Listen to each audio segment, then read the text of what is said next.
بسم اللہ الرحمن الرحیم۔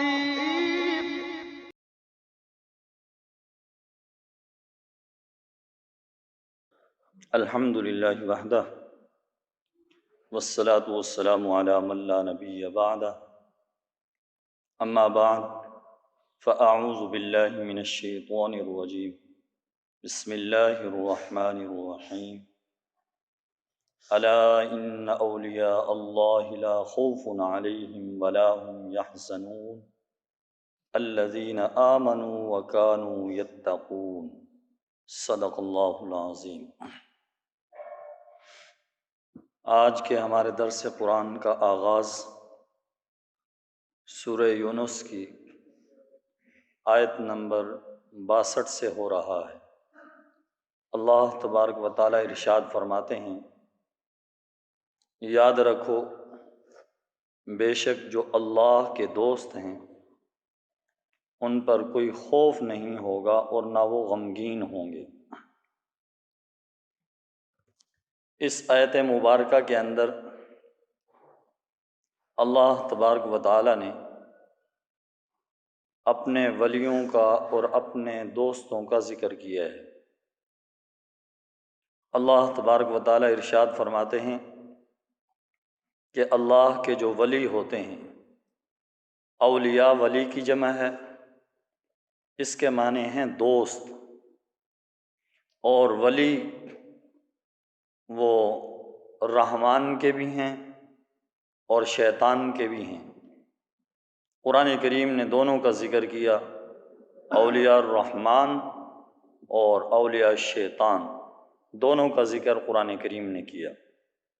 تو بہرحال فرمایا جو اللہ کے ولی ہوتے ہیں، اللہ کے جو دوست ہیں، اللہ کے جو ولی ہیں، ان میں سب سے بڑے اللہ کے دوست اور سب سے بڑے اللہ کے ولی وہ انبیاء علیہم السلام ہیں، اور ان میں سے پھر اللہ کے سب سے افضل اور بڑے ولی اور دوست وہ ہیں ہمارے آقا، کائنات کے آقا، مشرق مغرب کے آقا، شمال و جنوب کے آقا، عرشیوں فرشیوں کے آقا، کل کائنات کے آقا حضرت محمد الرسول اللہ صلی اللہ علیہ وسلم ہیں۔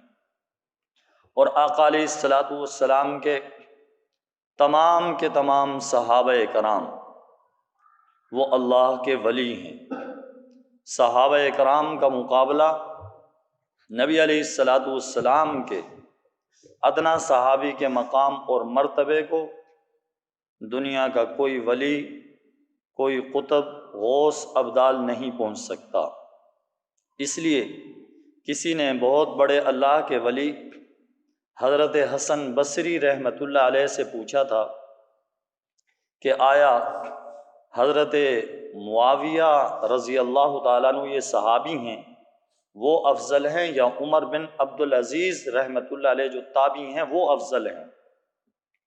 تو حضرت حسن بصری رحمۃ اللہ علیہ فرمانے لگے کہ حضرت معاویہ صحابی جس گھوڑے پر سوار ہو کر نبی علیہ السلام کے ساتھ جہاد کے لیے جا رہے ہوں، فرمایا اس گھوڑے کی جو گرد و غبار اڑے اور اس کی ناک میں پڑے، فرمایا عمر بن عبدالعزیز اس گھوڑے کی گرد و غبار کا بھی مقابلہ نہیں کر سکتے، چہ جائے کہ صحابی کا مقابلہ کر سکتے۔ تو اس لیے صحابہ کرام رضوان اللہ تعالی علیہم اجمعین اللہ کے بہت بڑے ولی ہیں۔ اور آج دنیا کے اندر ولایت کا معیار لوگوں نے الگ ہی قائم کر رکھا ہے۔ لوگ یوں سمجھتے ہیں کہ ولی وہ ہوتا ہے جس کے کپڑے اچھے نہ ہوں، اور ولی وہ ہوتا ہے جو کھانا اچھا نہ کھائے اور فرمایا اچھے کپڑے نہ پہنے۔ ولایت کا معیار لوگوں نے یہ بنا رکھا ہے، لیکن اللہ کا قرآن ولیوں کے بارے میں کیا کہتا ہے، ولیوں کی نشانی کیا بیان کرتا ہے؟ قرآن کہتا ہے الذین آمنوا وکانوا یتقون، فرمایا جو لوگ ایمان لے آئے اور انہوں نے تقوی اختیار کیا، یہ اللہ کے ولی ہیں۔ قرآن کریم کی اس آیت مبارکہ کے اندر ولیوں کی دو نشانی بیان کی گئی ہیں، ایک تو یہ ہے کہ وہ ایمان لے آئیں، دوسرا یہ ہے کہ تقوی اختیار کرنے والے ہوں، یعنی گناہوں سے بچنے والے ہوں، اللہ سے ڈرنے والے ہوں۔ آج لوگ سمجھتے ہیں کہ ولی صرف وہ ہوتا ہے جس سے کرامت کا ظہور ہو، کرامت کا صدور ہو۔ اگر کسی سے کرامت کا صدور نہ ہو، کسی سے کوئی کرامت کا ظہور نہ ہو، تو کہتے ہیں یہ اللہ کا ولی نہیں ہے۔ حالانکہ کرامت کا ظاہر ہونا ولی سے یہ کوئی ضروری نہیں ہے۔ جیسے یہ جو لاہور والے جو داتا کے نام سے مشہور ہیں، علی حجویری رحمۃ اللہ علیہ حضرت، ان کے پاس ایک آدمی آیا اور سالہ سال تک رہا۔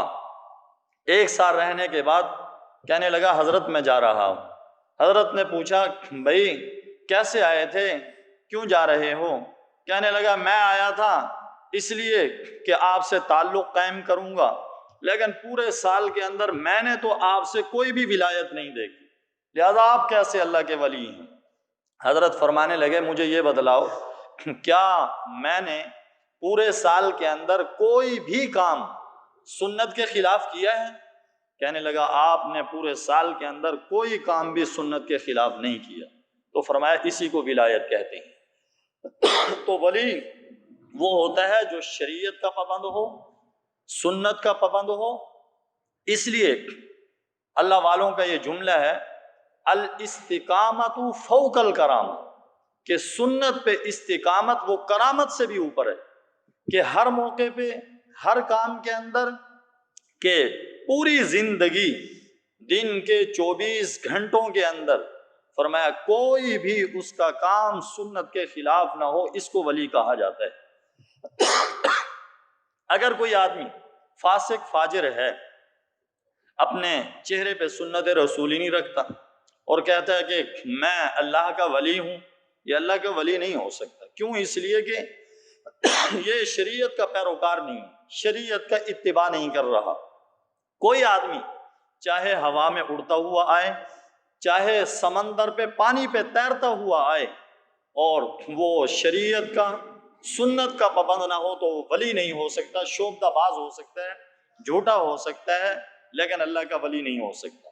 ہاں اگر کوئی آدمی ایسا ہے کہ سنت کا پابند ہے، سنت کا تارک نہیں ہے، فرائض کا تارک نہیں ہے، شریعت کا پابند ہے، چاہے وہ ہوا میں نہ اڑے، چاہے وہ سمندر کی لہروں پہ نہ تیرے، اس کے باوجود وہ اللہ کا ولی ہے۔ اور یاد رکھیں کہ ولی ہر طبقے میں ہو سکتا ہے، قاری قرآن میں بھی ہو سکتے ہیں، علماء کرام میں بھی ہو سکتے ہیں، مزدوروں کے اندر بھی ہو سکتے ہیں، کسانوں کے اندر بھی ہو سکتے ہیں، کاشتکاروں کے اندر بھی ہو سکتے ہیں، تاجروں کے اندر بھی ہو سکتے ہیں۔ غرض ہے کہ ہر شعبے کے اندر اللہ کے ولی ہو سکتے ہیں، بشرطے کہ وہ شریعت کے، سنت کے پابند ہوں، نبی کریم صلی اللہ علیہ وسلم سے سچی پکی محبت کرنے والے ہوں۔ جیسا کہ ایک حدیث پاک کے اندر نبی کریم صلی اللہ علیہ وسلم نے ولیوں کی نشانی بیان کی، فرمایا اللہ کے ولی وہ ہیں جب انہیں دیکھیں تو خدا یاد آ جائے، فرمایا یہ اللہ کے ولی ہیں۔ اور قرآن کریم کے اندر اللہ تبارک و تعالیٰ نے ارشاد فرمایا قل ان کنتم تحبون اللہ فاتبعونی، اے میرے محبوب آپ فرما دیجئے اگر تم اللہ سے محبت کرنا چاہتے ہو تو فاتبعونی، اس کی شرط یہ ہے کہ میری پیروی کرو، میری اتباع کرو۔ فرمایا اگر تم میری پیروی کرو گے، میری اتباع کرو گے، یحببکم اللہ، اللہ تمہیں اپنا محبوب بنا لیں گے۔ تو اس لیے اللہ کے اگر محبوب بننا چاہتے ہیں، اللہ کے ولی بننا چاہتے ہیں، اللہ کے دوست بننا چاہتے ہیں، تو اس کے لیے ضروری ہے کہ نبی کریم صلی اللہ علیہ وسلم کی سنتوں کے اتباع کو لازم پکڑا جائے۔ تو اس لیے فرمایا اللہ کے ولی وہ ہیں جو ایمان لائیں اور تقوی اختیار کریں۔ اس کے بارے میں اور بھی بہت ساری گفتگو ہو سکتی ہے کہ اللہ کے ولی کون ہوتے ہیں، جیسے کہ حدیث پاک کے اندر آتا ہے کہ بندہ نوافل نماز کے ذریعے سے اللہ فرماتے ہیں میرا قرب حاصل کرتا رہتا ہے، اور فرمایا پھر وہ میرے اتنا قریب ہو جاتا ہے، مجھے اتنا محبوب بن جاتا ہے کہ میں اس کا کان بن جاتا ہوں جس سے وہ سنتا ہے، میں اس کی آنکھ بن جاتا ہوں جس سے وہ دیکھتا ہے، اور میں اس کے پاؤں بن جاتا ہوں جس سے وہ چلتا ہے۔ یعنی وہ اپنی مرضی اللہ کی مرضی میں فنا کر دیتا ہے۔ اور جیسا کہ ایک حدیث پاک کے اندر آتا ہے کہ جب اللہ کسی بندے سے محبت کرتے ہیں تو جبرائیل علیہ السلام کو بلاتے ہیں اور فرماتے ہیں کہ فلاں بندے سے میں محبت کرتا ہوں، آپ بھی اس سے محبت کریں۔ جبرائیل علیہ السلام اس سے محبت کرتے ہیں، مالا اعلیٰ کے فرشتوں میں اعلان کر دیتے ہیں کہ فلاں بندے سے اللہ محبت کرتے ہیں، لہٰذا تم بھی اس سے محبت کرو۔ اللہ کے فرشتے، مالا اعلیٰ کے فرشتے اس آدمی سے محبت کرنے لگ جاتے ہیں۔ پھر زمین والوں کے اندر اعلان کر دیا جاتا ہے کہ فلاں آدمی سے اللہ محبت کرتے ہیں، اللہ کا دوست ہے، اللہ کا ولی ہے، تم بھی اس سے محبت کرو۔ تو زمین والے اور آسمان والے سارے لوگ اس سے محبت کرنے لگ جاتے ہیں۔ تو اس لیے یہ اللہ والوں کے پیچھے جو دنیا پھرتی ہے، یہ اس لیے پھرتی ہے کہ انہوں نے سب کچھ شریعت اور سنت کی پابندی اختیار کر کے اپنی مرضی اللہ کی مرضی میں فنا کر دی ہوتی ہے۔ تو اس لیے اللہ تبارک و تعالیٰ اس کا کچھ ذرہ ہمیں بھی نصیب فرمائے۔ اس مختصر وقت کے اندر اتنی طویل بات کرنا مناسب نہیں ہے کہ اللہ کے ولیوں کی اور نشانیاں قرآن کریم سے بیان کی جائے، وگرنہ 1 گھنٹہ لگ سکتا ہے کہ اللہ کے ولیوں کی نشانیاں بیان کرتے کرتے۔ فرمایا لَهُمُ الْبُشْرَى فِي الْحَيَاةِ الدُّنْيَا وَفِي الْآخِرَةِ، ان کے لیے خوشخبری ہے دنیا کی زندگی کے اندر اور آخرت کے اندر۔ اللہ فرماتے ہیں جو میرے ولی ہو جاتے ہیں، میرے دوست بن جاتے ہیں، فرمایا ان کے لیے خوشخبری ہے۔ اس خوشخبری سے کیا مراد ہے؟ بعض رات فرماتے ہیں کہ اس خوشخبری سے مراد یہ ہے کہ اللہ تبارک و تعالیٰ اپنے ولیوں کی مدد و نصرت کرتے ہیں۔ جیسے کہ ایک حدیث پاک کے اندر آتا ہے، اللہ فرماتے ہیں جو میرے ولی سے دشمنی کرتا ہے میں اللہ اس سے اعلان جنگ کرتا ہوں۔ تو اس لیے جو اللہ کے ولی کے مقابلے میں آ جاتا ہے، اللہ پھر اس کے مقابلے میں آ جاتے ہیں، اور جس کے مقابلے میں اللہ آ جائیں وہ بچتا نہیں ہے۔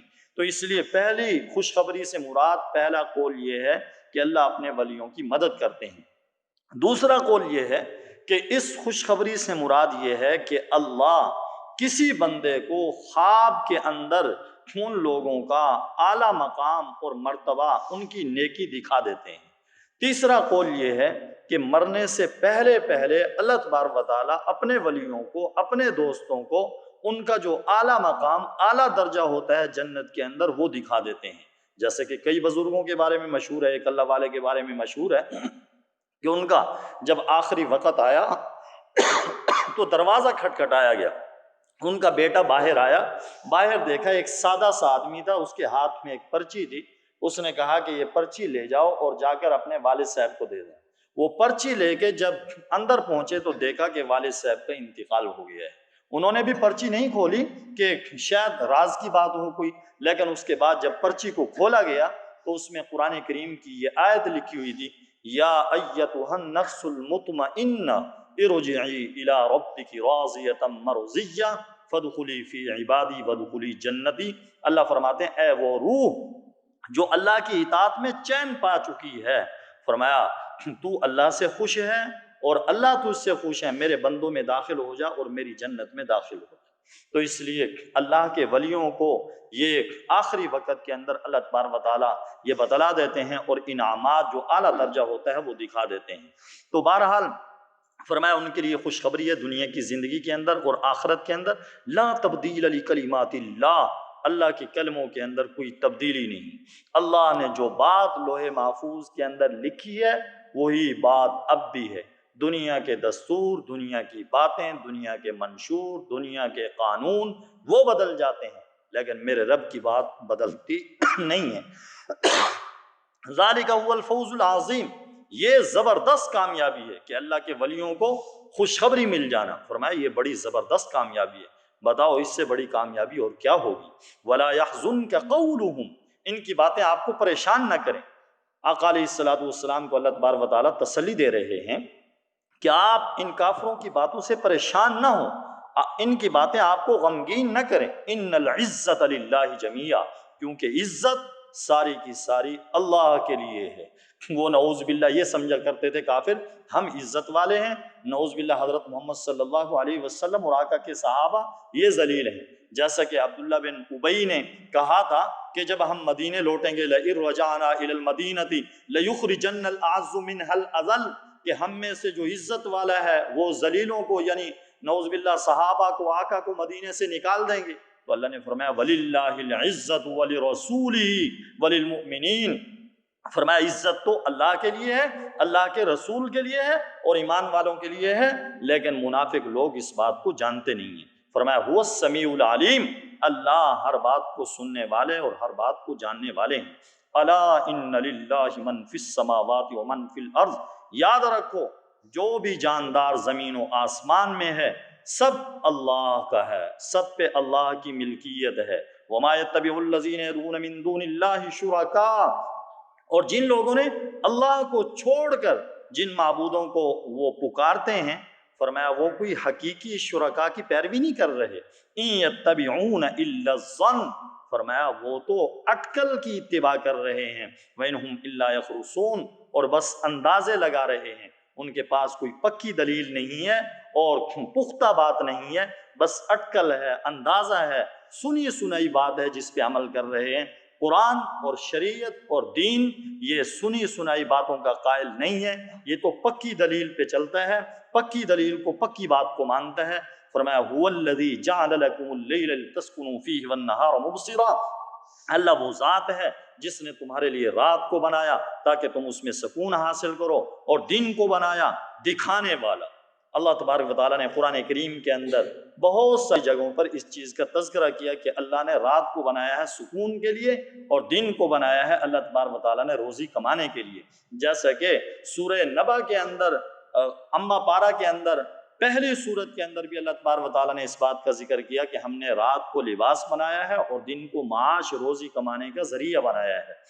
جیسے لباس انسان کو ڈھانپ لیتا ہے، انسان کے جسم کو ڈھانپ لیتا ہے، اسی طرح رات جو ہے وہ سب کو چھپا لیتی ہے اور سب کو ڈھانپ لیتی ہے، اور دن روزی کمانے کے لیے ہے۔ لیکن آج کے ماڈرن لوگ، آج کے یورپ کے دل دادا، وہ یہ سمجھتے ہیں کہ رات کو دیر تک جاگنا یہ کوئی اچھی بات ہے، حالانکہ دین کے اندر اور شریعت کے اندر یہ ہے کہ رات بنائی ہے آرام کے لیے، سکون کے لیے، اور دن بنایا ہے کام کاج کے لیے۔ وہ لوگ جو یورپ کے ہیں وہاں سے آنے والوں سے پوچھا جائے کہ آج وہ لوگ بھی اسلام کی ان قانون کی پیروی کرنا چاہتے ہیں اور کہتے ہیں کہ سکون ہے تو اسی کے اندر ہے، لیکن یہ یورپ کے چاہنے والے، یہ یورپ کے دل دادا آج بھی دیر تک جاگنے کو پسند کرتے ہیں اور کہتے ہیں صبح تو 12 بجے سے پہلے ہم سے رابطہ ہی نہ کرنا، صبح 12 بجے سے پہلے ہم فارغ نہیں ہوتے کیونکہ ہم آرام کرتے ہیں، ہاں رات کے 2 بجے تک چاہے ٹیلی فون کر لو ہم مل جائیں گے،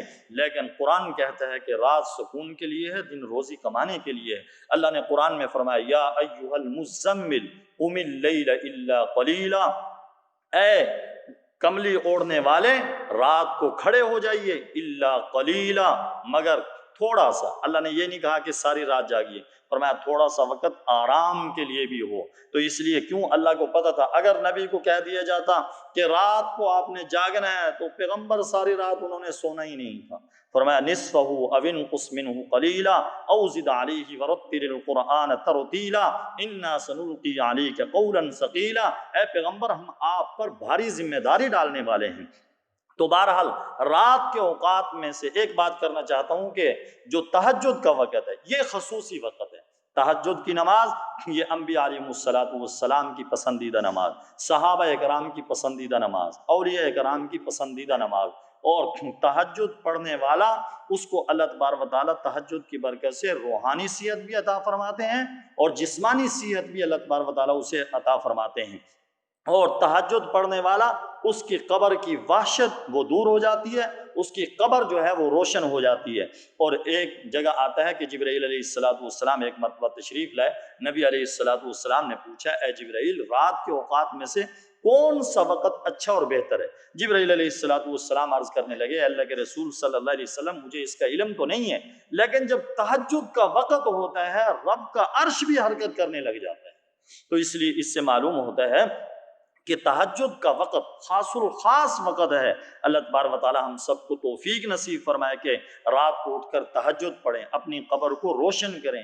یہ نیک لوگوں کی نماز ہے، اولیاء کرام کی نماز ہے، اس کے ذریعے سے صحت حاصل ہوتی ہے۔ حتیٰ کہ لکھا ہے کہ تہجد کی نماز حوروں کا مہر ہے۔ تو اس لیے اللہ تبارک و تعالی ہم میں سے ہر ایک کو تہجد کے وقت اٹھنے کی اور اس عبادت کی توفیق نصیب فرمائے۔ ان فی ذلک لآیات لقوم یسمعون، بے شک اس کے اندر نشانیاں ان لوگوں کے لیے جو غور سے سنتے ہیں، بات کو ماننے کے لیے سنتے ہیں۔ قالوا اتخذ اللہ ولدا سبحانہ، انہوں نے کہا کہ اللہ نے اولاد بنا لی۔ فرمایا اللہ اولاد سے پاک ہے، اللہ کو اولاد کی ضرورت نہیں، اللہ محتاج نہیں ہے، اللہ هو الغنی، فرمایا اللہ تو بے نیاز ہیں، اللہ کو نہ بیٹے کی ضرورت ہے نہ بیوی کی ضرورت ہے، فرمایا نہ والد کی ضرورت ہے، کسی چیز کی ضرورت نہیں۔ قل هو اللہ احد اللہ الصمد لم یلد ولم یولد ولم یکن له کفوا احد، فرمایا لہ ما فی السماوات وما فی الارض، جو کچھ زمین و آسمان میں ہے اسی کا ہے، سب کچھ اس کا ہے، تو اس کو اولاد بنانے کی ضرورت کیا پڑی؟